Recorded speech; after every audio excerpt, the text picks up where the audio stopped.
Today, we're going to talk about photography tool that still has a negative connotation, but it's absolutely something that can give your home lifestyle work more consistency and control and give you, my friend, more freedom. What is it?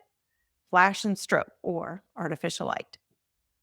Hi, I'm Kim. I'm a professional film photographer specializing in newborn and family lifestyle photography. I'm also a systems nerd and basically love finding ways to make my work and personal life easier with systems, automations, and workflows. If you've been hesitant to incorporate artificial light into lighting your home shoots, you're not alone. Today, we're going to demystify the differences between flash and strobe and help you figure out which one is the best for in home photography for you. And I get it, flash can seem unpredictable, strobes feel intimidating, but once you understand the benefits of each and how to control them, they become powerful tools in your arsenal. And I promise by the end, you'll have the confidence to choose the right lighting setup for any home shoot for you. So, why are we afraid of flash and strobe? I get this so much. I just want to address the elephant in the room. So, whether you're used to shooting film or digital, flash and strobe can seem daunting because it's a technical learning curve. It really is. And I get that. And there's a fear of ruining the shot, especially if you're shooting a family with kids or a newborn. It's like a paid session, right? So that's why we have to practice it first. And it can be complicated. I'm not gonna sugarcoat that at all. It can be complicated, but once you get the concept and you practice, it will be cemented into your brain and it'll feel just like riding a bicycle. So, flash and strobe also has a reputation of looking too flashy and not natural. And yes, it definitely can if you don't know how to use it or if you don't use it correctly.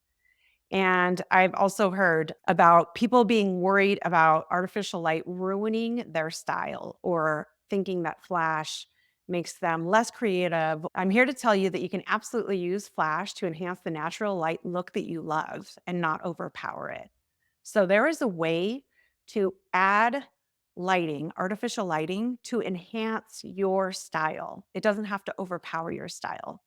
And when I hear photographers talk about, oh, I'm a natural light photographer, and they wear it as a badge, and please don't get me wrong, there is nothing wrong with that at all. But if you have ever encountered frustration shooting in a home that is too dark and you have to reschedule or you have to crank up your ISO if you're a digital photographer, if you have ever felt any of these frustrations, then you should consider adding artificial light and it will not ruin your style. I promise. It's just how you use the flash or strobe unit. Okay. So let's move on. So the basics. What is a flash and what is a strobe?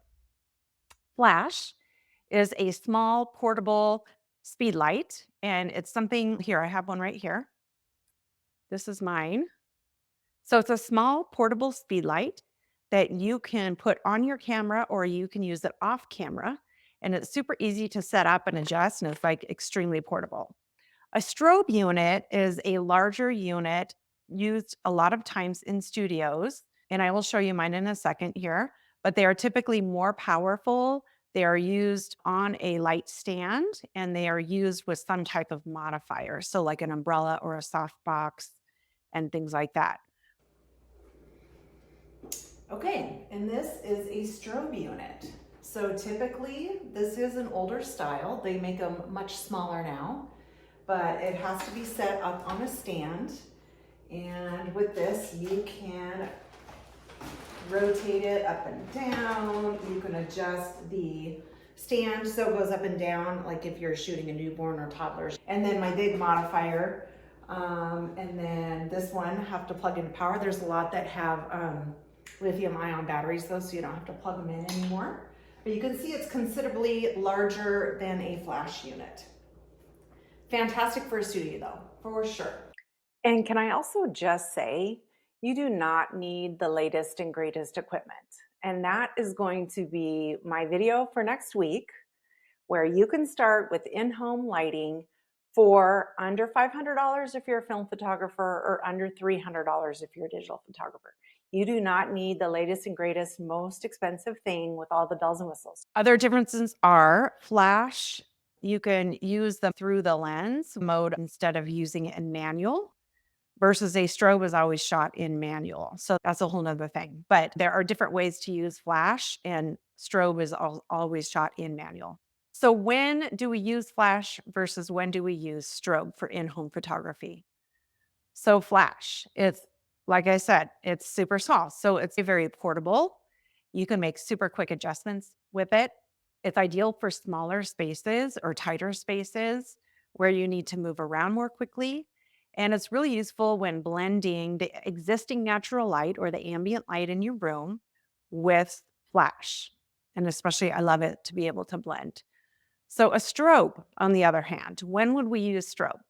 It, again, is a more powerful light. So it is great for getting really controlled shots, for instance, like in a studio where you need a lot of power. It's also great because you can change the quality of light pretty easily depending on the modifier you have or how you position it, like feathering it and whatnot, which is a whole nother conversation. It is better suited for larger spaces.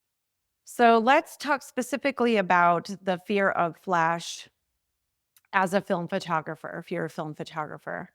So the challenge, we all know the challenge with film is we can't check the back of our camera to see how our exposures are.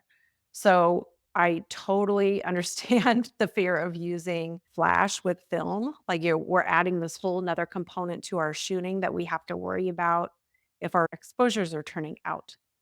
We don't get that instant feedback like we do with a digital camera. But with proper metering and practice, you can alleviate those fears. Plus, I have a little trick up my sleeve that I can show you that will help alleviate all those fears. And I do promise you, if you try using flash with film, you will be amazed because it is so absolutely breathtakingly gorgeous. And if you're a digital shooter, the fear of flash, you at least have that instant feedback in the back of your camera to see what the light is looking like and what the exposure looks like. So, pros and cons of flash versus strobe. Flash pros: portable, fast setup, super easy for blending ambient and flash light. It's really great for on the go shooting, changing rooms a lot. Super, super portable, less expensive. You don't need as much equipment. Some of the cons with flash are it has limited power compared to a strobe. It doesn't shoot as high of a flash or light output as a strobe would. Also, because of that, the recycle times with flash are slower than with a strobe. So if you are a photographer who just pushes the shutter down and is taking a ton of shots at once instead of the single shot reflex, then you're going to have to get used to that because the flash isn't going to recycle fast enough for you.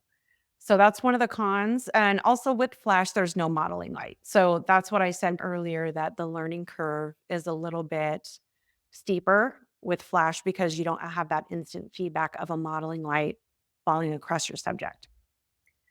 So strobe pros: powerful, consistent. You always get the same white balance. It's ideal for creating soft controlled light and it has that modeling light. So if you set up your strobe in your studio or wherever you are, you can turn that modeling light on, which is basically, if you don't know what that is, it's like a light bulb. It's like a constant arm light, and it mimics where that burst of strobe light is going to fall on your subject. So you can see what the light pattern is doing. So it has that, which is fantastic for learning. There's cons with strobe. They're more expensive.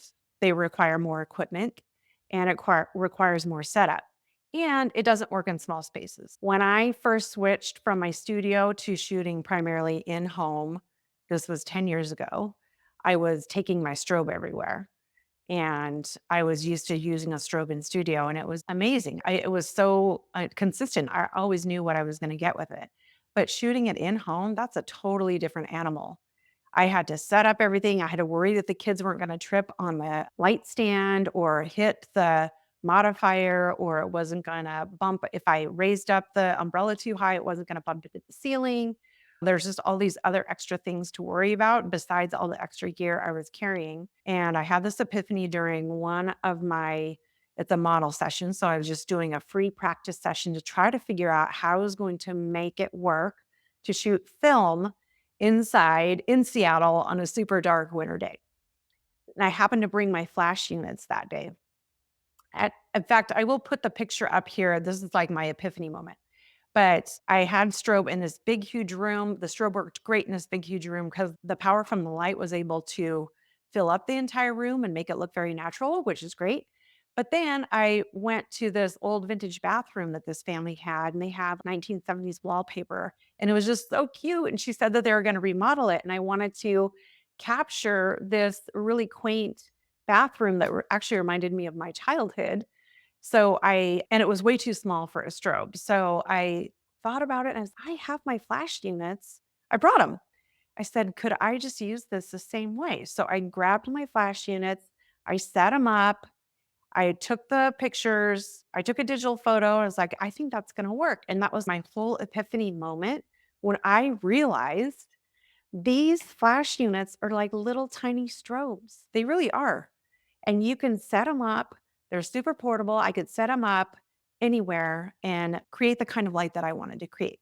So from that one session, I had my flash units and we went through probably 4 more rooms in their home. And I just picked up the flash, I moved it, I metered, I set it up how I wanted to, and then I took the photos. And when I got the images back from my lab, I was blown away. So I was going to tell you what my recommendation was, but I think I already just spoiled it. The cons with the strobe, with just how bulky it was and the way I shoot an in-home session is to tell a story and to go into the nursery and go in the living room and go into the master bedroom and spend time shooting where families love to hang out. And it's really hard to do that with strobe. So my recommendation is Flash. I just love it. I think it's fantastic. I can create any kind of look I want, whether it's soft natural light or more dramatic light. It just works like a charm. There is a steeper learning curve, though, I will say one more time. So if you primarily shoot in-home photography, that is what I would recommend. Feel free to experiment yourself. If you primarily shoot in a studio, though, strobe is the way to go for sure, because you just have it set up. You'll always know what your settings are. It's super easy to control the light and shoot basically anything in a studio and just pop some little wheels on your light stand and you can roll it around anywhere that you want. So if you're a film or a digital shooter who's been afraid to use artificial lighting, I hope this video helped you. I'm going to create more videos like this because I'm very passionate about using artificial light in work to just help make our lives easier, make editing way easier, give us more freedom to be with our families and not have to reschedule or edit late into the night because we have these weird color casts or we have blur or we have all the other things that can go wrong with shooting in-home photography. Leave me a comment if you have any questions. I would love it if you would subscribe to my channel. I am going to be creating more videos like this. And also, I'm dropping a link in the bottom. It is for a free guide I have for you. It's my Illuminate Before and After Flash guide, and it goes behind the scenes with some actual shoots, and it shows you before and after image, as well as a breakdown of my thought process and how I decided to shoot that way. And then also at the end is a flash flow chart that just gives you a rudimentary starting point for learning how to use Flash for in-home photography. Again, this is Kim. Thank you so much for staying to the end, and I hope you enjoyed this.